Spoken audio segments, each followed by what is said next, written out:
Hello friends, welcome back to my channel. मैं हूं शेखर, आ गया हूं एक और नई वीडियो लेकर। तो दोस्तों, ये आपकी हिंदी साहित्य की अंतिम क्लास दोस्तों होने वाली है। सभी परीक्षाओं के लिए महत्वपूर्ण है दोस्तों। आप सभी को पता है कि वीडियो का एग्जाम होने वाला है। उसमें भी दोस्तों प्रश्न बन सकते हैं। एसआई का एग्जाम होगा, दरोगा का एग्जाम होगा, निश्चिंत रहें। तो सबसे पहले दोस्तों इसमें हम देखने वाले हैं हजारी प्रसाद द्विवेदी जी को। उसके बाद हम देखेंगे पीताम्बर बर्थवाल और शेखर जोशी। तो इनको दोस्तों हम देखने वाले हैं। और सभी दोस्तों साहित्यकार लगभग हम देख चुके हैं। आज दोस्तों ये अंतिम क्लास है दोस्तों। एनसीईआरटी दोस्तों जो लिखा हुआ है ये दोस्तों कक्षा 12 की दोस्तों ये है आरओ। आप देख सकते हैं आरओ दोस्तों, इसमें ये है। यहां से दोस्तों बाकी कक्षा 9 में भी सभी जगह है। बाकी अभी तक दोस्तों जो भी मैंने दिया है एनसीईआरटी के आधार पर ही दिया है। और जो भी अभी तक पुलिस की परीक्षा हुई है, पटवारी का पेपर हुआ है, जो भी दोस्तों मैंने इस तरह से दिया हुआ है, निश्चित रूप से दोस्तों प्रश्न आया हुआ है। आप दोस्तों लिस्ट बनी हुई है, वहां जाकर आप देख सकते हैं। तो चलिए दोस्तों इस क्लास का श्रीगणेश करते हैं और अंत तक बने रहेगा। अभी दोस्तों हम 50 महत्वपूर्ण प्रश्नों को भी देखने वाले हैं इसी क्लास में। बाकी क्वेश्चन आंसर के रूप में भी हम आगे को देखते रहेंगे। तो सबसे पहले दोस्तों मैंने यहाँ पर लिखा हुआ है हजारी प्रसाद द्विवेदी। जैसा कि दोस्तों इसमें भी दिया हुआ है कि सन 1907 में बलिया उत्तर प्रदेश में दोस्तों इनका जन्म हुआ था। तो जन्म दोस्तों पूछा जा सकता है, कई बार जैसे पूछा गया है कि महादेवी वर्मा का जन्म कब हुआ था, गौरापंत शिवानी का जन्म कब हुआ था, मुंशी प्रेमचंद्र का देहावसान कब हुआ था, सुमित्रानंदन पंत का भी जन्म पूछा जा चुका है। और इसके अलावा जो रुद्रप्रयाग के हैं चंद्र कुमार बर्तवाल, उनका भी जन्म पूछा गया था कि कहां हुआ था और कब हुआ था। तो यहां से भी दोस्तों प्रश्न बनने की संभावना रहती है, तो इसलिए हम इसे भी देखेंगे। तो सबसे पहले दोस्तों इनका जन्म कब हुआ था, हजारी प्रसाद द्विवेदी 1907 दोस्तों इनका जन्म होता है बलिया। दोस्तों बलिया आप सभी जानते होंगे, बलिया दोस्तों यूपी में है। यहां दोस्तों इनका जन्म हुआ था। यहां पर दोस्तों मैंने लिखा हुआ बैद्यनाथ द्विवेदी या बैजनाथ द्विवेदी दोस्तों ये कहीं पर देखने को मिलता है। ये दोस्तों इनका जो है मूल नाम है।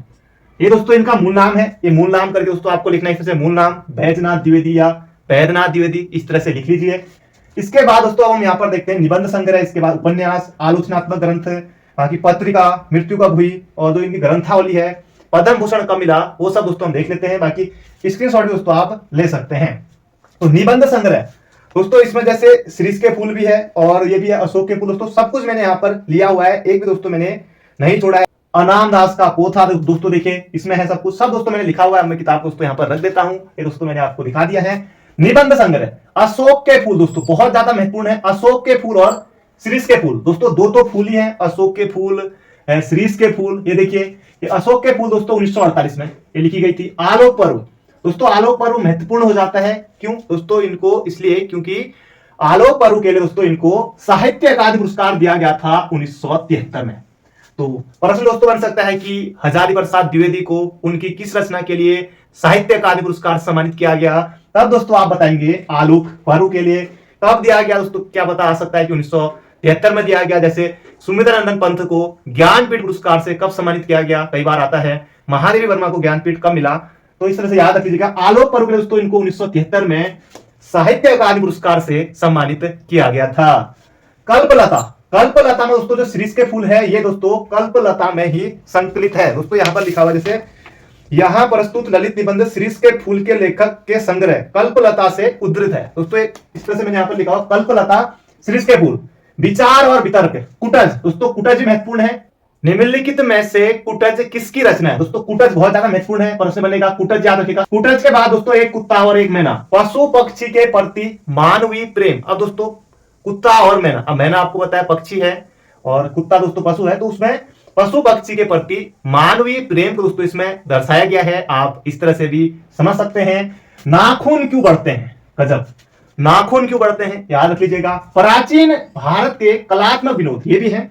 उपन्यास दोस्तों महत्वपूर्ण है। उपन्यास दोस्तों जो भी और भी हमारे साहित्यकार हैं उनके दोस्तों उपन्यास जो है महत्वपूर्ण होते हैं सभी के। अनाम दास का पोथा दोस्तों बहुत ज्यादा महत्वपूर्ण है। अनाम दास का पोथा है, ये आपको याद रखना है। चारु चंद्रलेख, पुनर्वा, बाण भट्ट की आत्मकथा दोस्तों बहुत ज्यादा महत्वपूर्ण है, कई बार पूछी जा चुकी है। बाण भट्ट की आत्मकथा, अनाम दास का पोथा, चारु चंद्रलेख और पुनर्वा दोस्तों इतने ही हैं। ये आपको बिल्कुल याद रखने हैं किसी भी परीक्षा में दोस्तों आपको, क्योंकि अब दोस्तों जो एग्जाम होंगे लगातार हमारे एग्जाम होंगे, क्योंकि लगातार इतनी परीक्षाएं तो जो है दोस्तों ये निरस्त तो हो गई हैं और बाकी जो पुराने एग्जाम में बचे हैं वो भी सब होंगे। तो निश्चित रूप से दोस्तों जो हमारा सिलेबस है हिंदी साहित्य का, एक या दो क्वेश्चन आप मान सकते हैं, किसी में 3 क्वेश्चन भी, किसी में 1 क्वेश्चन भी नहीं आ सकता है। खैर ऐसी उम्मीद कमी है, हालांकि आपको पढ़ पूरा लेना है क्योंकि पूरा ये सिलेबस में हमारा दिया हुआ है। आलोचनात्मक ग्रंथ, कबीर जैसे दोस्तों है कि तुलसीदास किसकी रचना है? सूर्यकांत त्रिपाठी निराला। कई बार आ चुका है, हम इससे पहले देख भी चुके हैं। तो इसी तरह दोस्तों बन सकता है कबीर किसकी रचना है? आलोचनात्मक ग्रंथ है, तो आप बताएंगे हजारी प्रसाद द्विवेदी का है।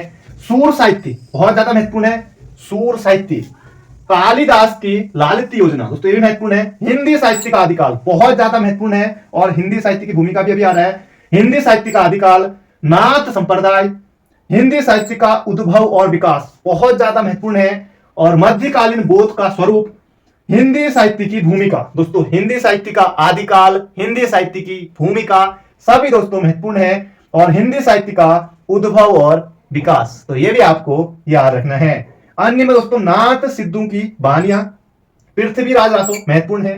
पृथ्वीराज रासो किसकी रचना है? तो आ सकता है। अब वो दोस्तों जो चंद्रवरदाई वो अलग है, पृथ्वीराज रासो हालांकि उन्होंने भी लिखा है। संदेश रासक ये भी आपको याद रखना है। पत्रिका दोस्तों जैसे मतवाला पत्रिका किसकी, और भी दोस्तों पत्रिका से प्रश्न बन चुके हैं कई बार, जैसे मतवाला निराला की है, और भी दोस्तों कई पूछी जा चुकी हैं। और विश्व भारती पत्रिका में दोस्तों इन्होंने काम किया था, याद रखिएगा विश्व भारती पत्रिका, हजारी प्रसाद द्विवेदी। और द्विवेदी जी की ग्रंथावली दोस्तों कितने खंडों में है? 10 खंड, 11 खंड, 12 खंड, 8 खंड। तो द्विवेदी जी की दोस्तों जो ग्रंथावली है वो दोस्तों 11 खंडों में संकलित है, ये आपको याद रखना है। 1930 में दोस्तों इन्हें काशी विश्वविद्यालय द्वारा ज्योतिषाचार्य की उपाधि दी गई थी, हालांकि दोस्तों प्रश्न नहीं आएगा। 1952-53 में काशी नागरी प्रचारणी सभा के दोस्तों अध्यक्ष बने थे, क्या पता आ सकता है। पद्म भूषण से दोस्तों इनको सम्मानित किया गया था, पद्म भूषण, विभूषण दोस्तों पद्म भूषण है 1957 में। और अंत में दोस्तों यहाँ पर लिखा हुआ मृत्यु, यानी कि दोस्तों इनका निधन कब हुआ था? तो 1979 में दोस्तों इनका निधन हो गया था। कहां हुआ दोस्तों? खैर तो नहीं आएगा कि जैसे इसमें लिखा हुआ है दिल्ली में दोस्तों इनका निधन हुआ था, खैर दोस्तों एग्जाम में नहीं आएगा, तो 1979 में हुआ था, इसे याद रख लीजिए दोस्तों। इनसे इतना ही है, बाकी जो और दोस्तों तथ्य बच जाएंगे या दोस्तों जो इसके अलावा और आपको पता है तो आप भी कमेंट बॉक्स में बता सकते हैं। बाकी और दोस्तों जो से कुछ बच जाएंगे तो उन्हें हम प्रश्न उत्तर के रूप में देखेंगे। अब दोस्तों हम आगे बढ़ते हैं। शेखर जोशी और पीतांबर दत्त बर्थवाल दोस्तों हम देखने वाले इसमें, और इसके बाद हम देखेंगे महत्वपूर्ण प्रश्नों को, तो बने रहिएगा।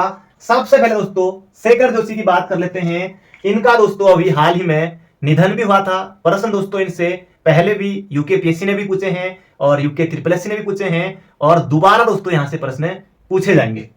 तो शेखर जोशी, तो सबसे पहले दोस्तों शुरुआत करते हैं इनके जन्म से। जन्म दोस्तों इनका हुआ था 10 सितंबर 1932 को। दोस्तों ये इनका जन्म हुआ था सोमेश्वर अल्मोड़ा में। तो सोमेश्वर दोस्तों अल्मोड़ा में 1932 में इनका जन्म हुआ था। ईयर दोस्तों आपको याद रखना है, बाकी हो सके तो डेट भी याद रख लीजिएगा। तो 1932 में दोस्तों इनका जन्म हुआ था अल्मोड़ा के सोमेश्वर में। सबसे पहले कहानी संग्रह देखते हैं, उसके बाद जो इनकी रचनाएं हैं उन्हें हम देखते हैं। तो कहानी संग्रह दोस्तों इनसे जो बार बार पूछे जाते हैं दोस्तों, वो कहानी संग्रह दोस्तों इन्होंने ज्यादा लिखी है, और इनसे दोस्तों बार बार प्रश्न पूछे जाते हैं। तो कहानी संग्रह सबसे पहले दोस्तों है नौरंगी बीमार है, नौरंगी बीमार है, ये इनकी कहानी संग्रह है। गलता लोहा दोस्तों बहुत ज्यादा महत्वपूर्ण है, बिल्कुल स्टार लगाइए, छपने वाला प्रश्न है और छपेगा एग्जाम में। गलता लोहा दोस्तों ये एनसीईआरटी में महत्वपूर्ण है। ये दोस्तों जो गलता लोहा है, ये दोस्तों एक तो ये आपको याद रखना है कि निम्न में से प्रश्न बन सकता है, निम्न में से शेखर जोशी की किस रचना में जातिवाद का प्रभाव दिखाई देता है? दोस्तों ये है गलता लोहा। गलता लोहा में दोस्तों जो लोहार है वो तो है मोहन, और जो वंशीधर है ये मुंशी है, याद रखेगा। कोसी का घटवार, अब दोस्तों आपको पता है कि सोमेश्वर जो है अल्मोड़ा में कोसी नदी के तट पर है, तो कोसी नदी दोस्तों वहां बहती है सोमेश्वर में। तो कोसी का घटवार दोस्तों इन्होंने लिखा है, इस तरह से आप याद रख सकते हैं। और ये दोस्तों कोसी का घटवार है, ये कल्पना पत्रिका में इसका प्रकाशन हुआ था, ये भी आपको याद रखना है। और इसमें दोस्तों लक्ष्मीमा गोसाई की कथा, जैसे दोस्तों आयोग ने पूछा था कि भक्ति में जैसे लक्ष्मी जो है, लक्ष्मण जो है मुख्य पात्र है, तो उसी तरह दोस्तों ये भी प्रश्न बन सकता है। कोसी का घटवार दोस्तों लक्ष्मीमा गोसाई की कथा है, ये आपको याद रखना है। हलवाहा दाजू दोस्तों, जैसे दाजू दोस्तों पूछा जा चुका है कि निम्न में से दाजू किसकी रचना है? दाजू दोस्तों होता है कुमाऊनी में बड़ा भाई, जैसे गढ़वाल बोलते हैं भैजी भूला, जैसे कुमाऊनी में दोस्तों दाजू, जैसे कोई मिलता है तो और दाजू क्या हाल हरी, और दाजू क्या हाल हरी, तो ऐसे पूछते हैं। तो ये दोस्तों दाजू इनकी रचना है। बदबू, बदबू है समर्पण, क्या बात है, समर्पण, समर्पण। मेंटल साथ के लोग, डांगरी वाले और सहयात्री, दोस्तों ये आपको याद रखनी है इनकी कहानी संग्रह। अब यहां पर कुछ अन्य हैं, ये भी दोस्तों महत्वपूर्ण है। अथ मूसक उवाच, ये भी महत्वपूर्ण है। गाइड और प्रतिनिधि, बच्चे का सपना, चीटी के पर दोस्तों, ये जो छोटी छोटी कक्षाएं होती हैं उनमें ये सब होते हैं, जैसे बच्चे का सपना, चीटी के पर, मृत्यु और प्रश्नवाचक आकृतियां, अर्थ मुसक हुआ दोस्तों यहाँ से महत्वपूर्ण है। बाकी तो ऊपर के तो जो कहानी संग्रह है ये तो सभी के सभी महत्वपूर्ण ही है। शब्द चित्र संग्रह दोस्तों ये है एक पेड़ की याद, इसे याद जरूर से रख लीजिएगा, महत्वपूर्ण है, एक पेड़ की याद। पहल सम्मान दोस्तों इनको दिया गया था 1997 में, ये आपको याद रखना है। 1937 में दोस्तों इनको महावीर प्रसाद द्विवेदी पुरस्कार दिया गया, ये भी आपको याद रखना है। और अभी दोस्तों हाल ही में 4 अक्टूबर 2022 को इनका दोस्तों देहावसान हो गया था, ये भी आपको याद रखना है। 4 अक्टूबर 2022 को दोस्तों मृत्यु की डेट भी आपको याद रखनी है, क्या पता दोस्तों, क्योंकि हाल ही में हुआ है। आने वाले इतने एग्जाम दोस्तों 1 नंबर आपको जरूर से इसमें मिल जाएगा अगर प्रश्न आता है, वरना अक्टूबर 2022 आपको इतना तो जरूर से याद रखना ही रखना है। शेखर जोशी का निधन, बाकी दोस्तों सब कुछ हमने यहाँ पर जान लिया है। कोशिका घटवार महत्वपूर्ण है, नौरंगी बीमार है, गलता लोहा, हलवाहा, दाजू तो है ही है, और साथ के लोग, डांगरी वाली, गलता लोहा दोस्तों, और अथ मूसक उवास, तो इतने आपको याद रखें। बाकी जो शब्द चित्र संग्रह है दोस्तों ये है एक पेड़ की याद, इसे भी आपको याद रखना है दोस्तों। शेखर जोशी से इतना ही है, बाकी हम क्वेश्चन आंसर दोस्तों देखते रहेंगे। पीताम्बर दत्त बर्थवाल, पीताम्बर बर्थवाल, तो इनसे भी दोस्तों कई बार प्रश्न बनते हैं। पीताम्बर बर्थवाल, सबसे दोस्तों इनका जान लेते हैं, इनका जन्म। इनका दोस्तों जन्म हुआ था 1901 में। 1901 में दोस्तों इनका जन्म हुआ था पाली गांव, लैंसडाउन दोस्तों इनका जन्म हुआ था पाली गांव दोस्तों, लैंसडाउन में इनका जो है जन्म हुआ था, ये आपको याद रखना है। 13 दिसंबर 1901 को पीताम्बर दत्त बर्थवाल का जन्म हुआ था लैंसडाउन में। अंबर नाम से दोस्तों ये क्या करते थे, कविताएं लिखते थे, बहुत ज्यादा महत्वपूर्ण है। निम्न में से कौन अंबर नाम से कविताएं लिखते थे, तो अंबर नाम से दोस्तों कविता लिखते थे कौन, पीताम्बर दत्त बर्थवाल, बहुत ज्यादा महत्वपूर्ण है, बहुत ज्यादा महत्वपूर्ण है दोस्तों, याद रखिएगा। अंबर नाम से कविता लिखते थे। और हिलमैन नाम है दोस्तों एक पत्रिका, ये दोस्तों इन्होंने निकाली थी कानपुर से, कानपुर से दोस्तों निकाली थी इन्होंने, याद रखिएगा। हिलमैन नामक जो पत्रिका है कानपुर से, ये आपको याद रखना है। अब दोस्तों यहां पर देख लेते हैं शोध ग्रंथ, प्रमुख रचनाएं, बाकी निबंध दोस्तों मैंने लिखा हुआ सब कुछ। सबसे पहले दोस्तों इसे आपको याद रखना है, हिंदी विषय से डॉक्टरेट की उपाधि करने वाले पहले व्यक्ति, हिंदी विषय से डॉक्टरेट की उपाधि पाने वाले पहले व्यक्ति कौन है दोस्तों हिंदी में, ये है पीताम्बर दत्त बर्थवाल। तो ये आपको दोस्तों बिल्कुल याद रखना है, प्रश्न बन सकता है। शोध ग्रंथ का विषय द निर्गुण स्कूल ऑफ हिंदी पोएट्री, बहुत ज्यादा महत्वपूर्ण है। द निर्गुण स्कूल ऑफ हिंदी पोएट्री, तो बहुत ज्यादा महत्वपूर्ण है, प्रश्न बन सकता है। द निर्गुण स्कूल ऑफ हिंदी पोएट्री। प्रमुख रचनाएं गोरखवाणी दोस्तों, बहुत ज्यादा महत्वपूर्ण है, बन सकता है। रामानंद, गद्य सौरभ, रैदास की साखी दोस्तों भी बन सकता है, संत रैदास हुए थे तो रैदास की साखी इनकी है। कबीर ग्रंथावली, बहुत ज्यादा महत्वपूर्ण है, प्रश्न बन सकता है। कबीर ग्रंथावली और कबीर की सखी रूपक रहस्य। मकरंद, मकरंद निबंध दोस्तों है कनेरी पांव, और हिंदी साहित्य में उपासना स्वरूप। और कवि केशवदास दोस्तों, कवि केशवदास भी हुए, और ये दोस्तों फिलहाल हमारे सिलेबस में नहीं है। अगर आप अन्य एग्जाम की तैयारी कर रहे हैं, एलटी, प्रवक्ता या कोई अन्य एग्जाम की तैयारी कर रहे हैं, तो वहां दोस्तों आपको जरूर से पढ़ने पड़ेंगे। केशवदास के बारे में पढ़ना पड़ेगा, मलुकदास के बारे में पढ़ना पड़ेगा, और भी दोस्तों जो है सभी के बारे में आपको पढ़ना पड़ेगा। फिलहाल दोस्तों ये हमारे जो सिलेबस के अनुसार है इतने ही हैं, इनको ही हमें पढ़ना है। तो कबीर ग्रंथावली, इनसे दोस्तों आपको क्या क्या याद रखना है कि एक तो अंबर नाम से कविताएं कौन लिखते थे, पीताम्बर दत्त बर्थवाल। जन्म दोस्तों इनका 1901 में पाली गांव, लैंसडाउन में हुआ था। हिलमैन नामक दोस्तों जो पत्रिका है ये इन्होंने निकाली थी कानपुर से, ये प्रश्न बन सकता है। और हिंदी विषय से डॉक्टरेट की उपाधि पाने वाले, तो करने वाले दोस्तों ये कौन थे, पहले पीताम्बर दत्त बर्थवाल थे। शोध ग्रंथ का विषय दोस्तों ये पूछा जा सकता है कि पीताम्बर दत्त बर्थवाल का शोध ग्रंथ का विषय क्या है, दोस्तों ये है द निर्गुण स्कूल ऑफ हिंदी पोएट्री। बाकी गोरखवाणी, कबीर ग्रंथावली और रैदास की साखी दोस्तों, इतने आपको जरूर से याद रखने दोस्तों, इससे प्रश्न बाहर नहीं जाएगा। बाकी दोस्तों कुछ एक्स्ट्रा फैक्ट आपको पता हो तो आप कमेंट बॉक्स में बता सकते हैं। बाकी दोस्तों हम क्वेश्चन आंसर के रूप में आगे भी देखते रहेंगे और लगातार तैयारी करते रहेगा। एग्जाम दोस्तों आपके होने वाले हैं। अब दोस्तों इसमें हम देख लेते हैं। अब दोस्तों यहाँ पर मैंने जो है कुछ क्वेश्चन दोस्तों बनाए हुए हैं, बाकी इन्हें हम क्वेश्चन आंसर प्रैक्टिस के रूप में भी देखेंगे। तो अभी दोस्तों फिलहाल ये आप लिख सके दोस्तों, बहुत अच्छी बात है। अगर दोस्तों मैं पूरा इतने लिखने दोस्तों लग गया तो फिर बहुत लंबी दोस्तों वीडियो बन जाएगी, तो मैं एक बार दोस्तों इनको पढ़ देता हूं, बाकी आप दोस्तों वीडियो को रोक रोक कर भी लिख सकते हैं। बाकी आप चिंता ना करें, क्वेश्चन आंसर के रूप में दोस्तों हम इसे जरूर से देखेंगे। तो सबसे पहले दोस्तों मैंने लिखा हुआ जैसे गोरखवाणी के संपादक कौन है, दोस्तों ये प्रश्न बन चुका है, पीताम्बर दत्त बर्थवाल। तो ये आपको लिख लेना है, गोरखवाणी के संपादक कौन है, पीताम्बर दत्त बर्थवाल। कबीर वाणी के डिक्टेटर थे, किसने कहा था दोस्तों, ये कहा था हजारी प्रसाद द्विवेदी ने। बहुत ज्यादा महत्वपूर्ण है। कबीर वाणी के डिक्टेटर थे किसने कहा था? ये कहा था हजारी प्रसाद द्विवेदी ने। और कबीर की भाषा सदुक्कड़ी है, ये दोस्तों किसने कहा था? ये आपको बताना है कमेंट बॉक्स में।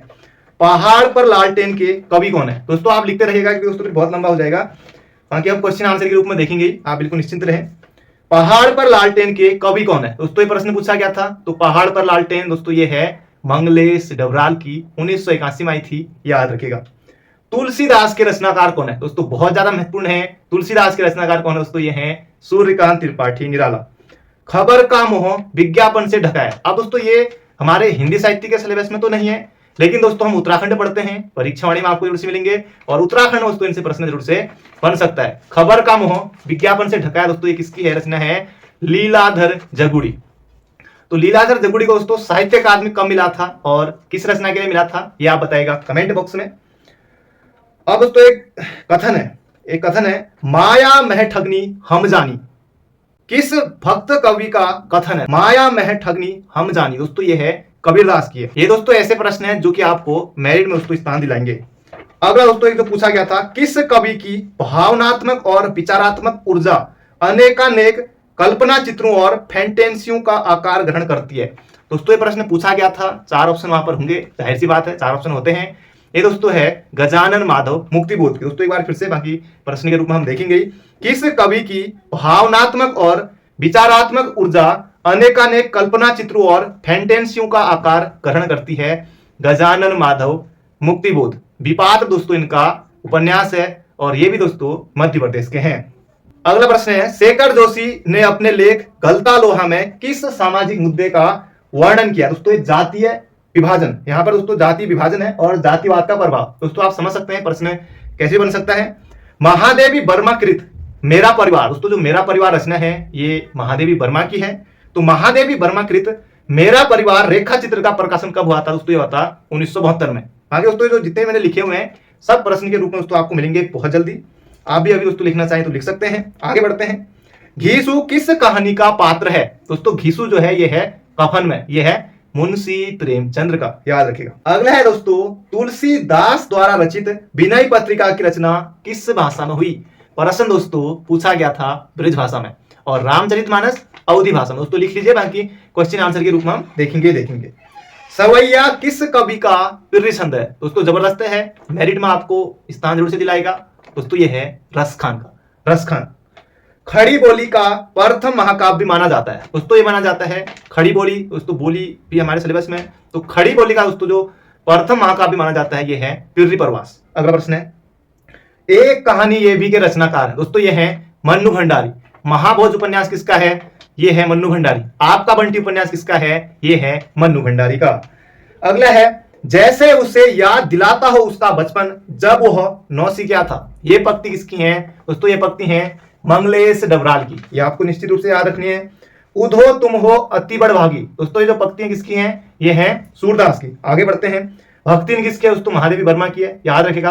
लक्ष्मी जो है इसमें मुख्य पात्र है। आपका बंटी किस विधा की रचना है? दोस्तों ये उपन्यास है आपका बंटी, और ये किसका है?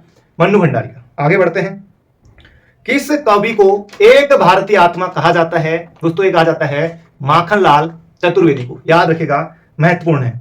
अगला प्रश्न है आदिकाल को सिद्ध सामंत काल किसने कहा था? दोस्तों ये कहा था राहुल सांकृत्य ने। आदिकाल को सिद्ध सामंत काल किसने कहा था? ये कहा था राहुल सांकृत्य ने। आगे बढ़ते हैं। कृषक संस्कृति का महाकाव्य कहा जाता है? दोस्तों ये कहा जाता है मुंशी प्रेमचंद्र की प्रमुख रचना है गोदान। तो गोदान दोस्तों कहा जाता है कृषक संस्कृति का महाकाव्य। अगला प्रश्न दोस्तों यहाँ पर हमारा हिंदी काव्य में निर्गुण संप्रदाय, दोस्तों ये किसका है? पीताम्बर दत्त बड़थवाल। बहुत ज्यादा महत्वपूर्ण है हिंदी काव्य में निर्गुण संप्रदाय। दोस्तों एक प्रश्न पूछा गया था कि कामायनी में कितने सर्ग हैं? दोस्तों कामायनी में 15 सर्ग हैं, याद रखेगा। बाकी जयशंकर प्रसाद की दोस्तों रचना है कामायनी। अगर दोस्तों मैंने सब कुछ दोस्तों दिया हुआ है, आज दोस्तों अंतिम क्लास है हिंदी साहित्य की, आप दोस्तों प्लेलिस्ट में जाकर देख सकते हैं, सब कुछ मैंने बताया हुआ है। और कामायनी को छायावाद का उपनिषद किसने कहा था? बहुत ज्यादा महत्वपूर्ण है। कामायनी को छायावाद का उपनिषद दोस्तों कहा था शांति पिर्री द्विवेदी ने। आगे बढ़ते हैं। मुक्त छंद के प्रेरणता, दोस्तों ये कौन है? मुक्तक छंद के प्रेरणता दोस्तों कौन है? ये है सूर्यकांत त्रिपाठी निराला। अगला है उत्तराखंड के किस कवि को, दोस्तों जबरदस्त है और छपने वाला प्रश्न है, दोबारा छपेगा यह प्रश्न। उत्तराखंड के किस कवि को छायावाद और प्रगतिवाद के संधि स्थल का कवि कहा जाता है? दोस्तों ये कहा जाता है चंद्र कुंवर बरतवाल को। दोस्तों बहुत ज्यादा महत्वपूर्ण है, याद रखिएगा। अगला प्रश्न है कामायनी में छर्दा किसका प्रतीक है? दोस्तों ऑप्शन थे मन का, तन का, हृदय का और बुद्धि का। दोस्तों जो कामायनी में छर्दा प्रतीक है वो किसका है? दोस्तों वह है हृदय का, याद रखिएगा। अगला प्रश्न दोस्तों यहां पर हमारा छायावाद के प्रमुख कवियों में से किसके गीतों में मधुर वेदना की मर्माभिव्यक्ति अधिक है? 4 ऑप्शन होंगे और महादेवी वर्मा आपको बिल्कुल सही टिक करना होगा। छायावाद के प्रमुख कवियों में से किसके गीतों में मधुर वेदना की मर्माभिव्यक्ति अधिक है? दोस्तों यह है महादेवी वर्मा की। अगला प्रश्न है छायावादी युग का प्रवर्तक किसे कहा जाता है? जयशंकर प्रसाद को, याद रखेगा। अगला है निराला की जूही की कली उदाहरण है? दोस्तों यह है मुक्तक छंद का। वहां पर ऑप्शन थे मातृक छंद का, मुक्तक छंद का, इस तरह से ऑप्शन थे, तो मुक्तक छंद का है, याद रखेगा। अगला है निराला की कविता राम की शक्ति पूजा। एक तो रचना आपको याद रखनी कि राम की शक्ति पूजा किसकी है? तो सूर्यकांत त्रिपाठी निराला की है। तो निराला की कविता राम की शक्ति पूजा पर किस रचना का सर्वाधिक प्रभाव है? दोस्तों यह है कृतिवास रामायण का, कृतिवास रामायण का, याद रखेगा। अगला प्रश्न है छायावाद का सर्वप्रथम प्रयोग किसने किया था? दोस्तों ये क्या था? मुकुटधर पांडे ने। दोस्तों आपको लग रहा होगा कि मुझे दोस्तों आराम से इसको लिखाना चाहिए, लेकिन दोस्तों क्वेश्चन आंसर के रूप में हम देखेंगे, आप बिल्कुल निश्चिंत रहें। हिंदी काव्य की आधुनिक मीरा, दोस्तों ये कहा जाता है महादेवी वर्मा को। हिंदी काव्य की आधुनिक मीरा कहा जाता है महादेवी वर्मा को। अगला है तेरा वैभव देखूं या जीवन का कृदन देखूं, ये पंक्ति किसकी है? निराला, महादेवी वर्मा और ऑप्शन होंगे तो महादेवी वर्मा की है। कामायनी एक पुनर्विचार नामक आलोचनात्मक ग्रंथ के लेखक कौन है? यह है दोस्तों गजानन माधव मुक्तिबोध। कामायनी एक पुनर्विचार नामक आलोचनात्मक ग्रंथ, याद रखिएगा, गजानन माधव मुक्तिबोध। अगला प्रश्न है छायावाद की पहली रचना मानी जाती है? दोस्तों ये मानी जाती है झरना, जो कि है जयशंकर प्रसाद की। एक प्रश्न दोस्तों आपको बताना है कमेंट बॉक्स में, कला और पूर्णा चांद किसकी रचना है? कला और पूर्णा चांद किसकी रचना है? दोस्तों ये आपको बताना है कमेंट बॉक्स में। और अंतिम प्रश्न है यहाँ पर हमारा रामचरितमानस में कुल कितने कांड हैं? दोस्तों ये हैं 7 कांड हैं, 7 कांड लिख लीजिए, बाकी इनको हम प्रश्न उत्तरों के रूप में देखेंगे। उम्मीद करता हूं दोस्तों आपको ये आज की क्लास पसंद आई होगी। बाकी दोस्तों अगर आपने और जो पाठ दोस्तों में जो दिए हुए हैं उनको आपने नहीं देखा है तो प्लेलिस्ट में जाकर जरूर से देख लीजिएगा। अगर आपके मन में कोई सवाल है तो आप कमेंट बॉक्स में पूछ सकते हैं। बाकी मिलते हैं बहुत जल्दी एक नई वीडियो में। अपना ध्यान रखिए, स्वस्थ रहिए, मस्त रहिए, हंसते रहिए, मुस्कुराते रहिए, अपना ध्यान रखिए। Thank you friend, thank you so much. फिर मिलेंगे बहुत जल्दी एक नई वीडियो के साथ। Thank you friend, thank you so much.